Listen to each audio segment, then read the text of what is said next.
పీగన్నవరం నియోజకవర్గంలో బీజేపీ వారు అలాగే మా సోదరులు జనసేన వారు నన్ను అవమానిస్తున్నట్టు అనిపిస్తుందండి.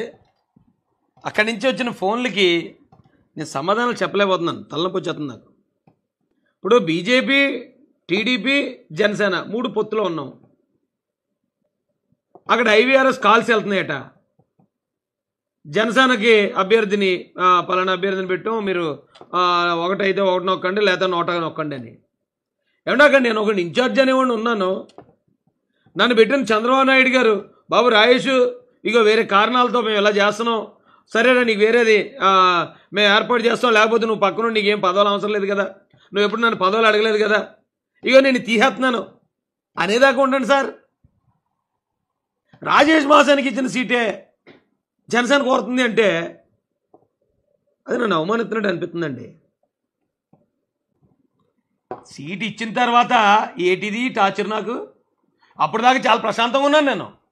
15 రోజుల క్రితం దాకా చాలా ప్రశాంతంగా ఉన్నాను నేను.